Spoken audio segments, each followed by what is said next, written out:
Hi friends, welcome to Healthy Cooking Channel.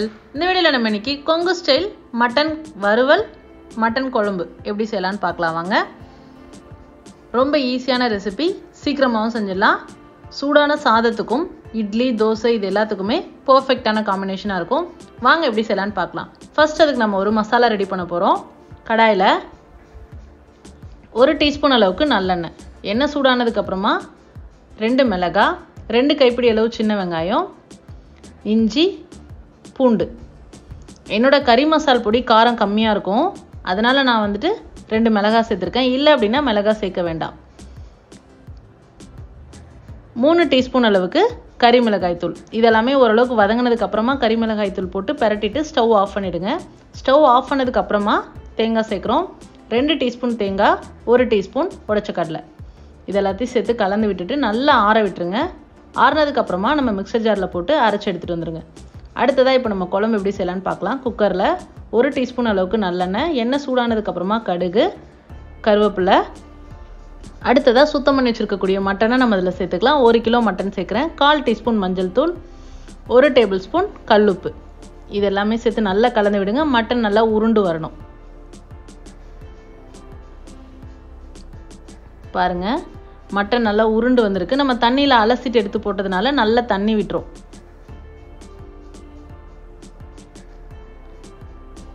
இந்த ஸ்டேஜில் நம்ம மட்டன் குழம்புக்கு தேவையான அளவு தண்ணி சேர்த்துக்கலாம்.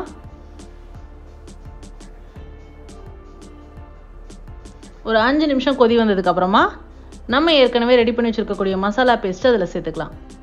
அதில் ஒரு 2 டேபிள் ஸ்பூன் மசாலா பேஸ்ட் எடுத்து வச்சுருங்க. நம்ம கிரேவி பண்ணுறதுக்கு தேவைப்படும். இப்போ இது எல்லாத்தையும் சேர்த்து நல்லா கலந்து விட்டுட்டு உப்பு காரம் எல்லாமே செக் பண்ணிக்கோங்க. தண்ணி உங்களுக்கு எந்த அளவுக்கு வேணுமோ அந்த அளவுக்கு சேர்த்துக்கலாம். ரொம்ப தண்ணியாகவும் இருக்கக்கூடாது, ரொம்ப திக்காகவும் இருக்கக்கூடாது. இப்போ குக்கர் மூடி போட்டுட்டு 2 விசில் எடுத்துக்கலாம். 2லேருந்து 3 விசில் வரைக்கும் நம்மளோட மட்டனோட பதத்தை பொறுத்து. ஒன்று சீக்கிரம் குக் ஆகிடும், ஒன்று லேட் ஆகும். நீங்கள் எடுத்து பார்த்துட்டு கூட இன்னொரு விசில் விட்டுக்கோங்க.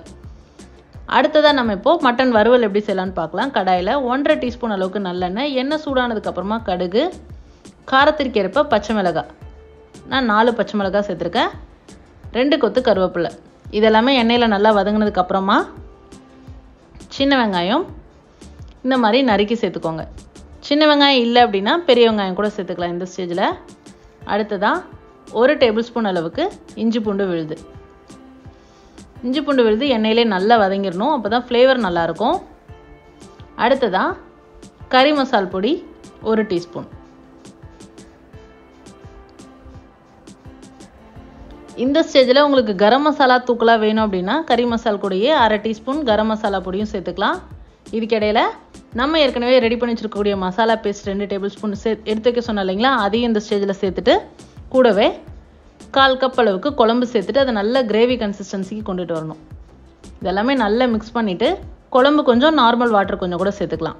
இப்போ இந்த மசாலாவுக்கு தேவையான அளவு உப்பு சேர்த்துக்கலாம். மசாலா நல்லா கொதித்து பச்சை வாசனை போனதுக்கு அப்புறமா நம்ம வேக வச்சு எடுத்துருக்கக்கூடிய மட்டனை குழம்புலேருந்து எடுத்து இதில் சேர்த்துக்கலாம்.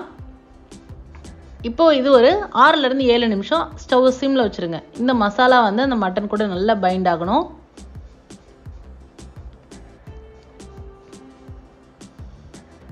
நல்ல பைண்டாகி வந்ததுக்கப்புறமா ஸ்டவ் ஆஃப் பண்ண போகிற ஸ்டேஜில் மல்லி இலை தூவி நம்ம ஸ்டவ் ஆஃப் பண்ணிடலாம். இந்த மசாலா ரெடி பண்ணும் போதே உப்பு காரம்லாம் செக் பண்ணிக்கிட்டிங்க அப்படின்னா ஈஸியாக இருக்கும். அவ்வளோதான், சுவையான மட்டன் வறுவல் ரெடி ஆயிடுச்சு. மட்டன் குழம்பும் நம்ம மல்லி இலை தூவிட்டு மட்டன் குழம்பையும் சர்வ் பண்ணிடலாம். சூடான சாதத்துக்கூடையும் இட்லி தோசை கூடையும் பர்ஃபெக்டான காம்பினேஷன். ட்ரை பண்ணி பார்த்துட்டு உங்களை கமெண்ட் மறக்காமல் சொல்லுங்கள் ஃப்ரெண்ட்ஸ். இது போன்ற ஹெல்தி ரெசிபீஸ்க்கு மறக்காமல் ஹெல்தி குக்கிங் சேனலை சப்ஸ்கிரைப் பண்ணுங்கள். இந்த வீடியோ உங்களுக்கு பிடிச்சிருந்தா லைக் பண்ணுங்கள், ஷேர் பண்ணுங்கள், கமெண்ட் பண்ணுங்கள். தேங்க்ஸ் ஃபார் வாட்சிங்.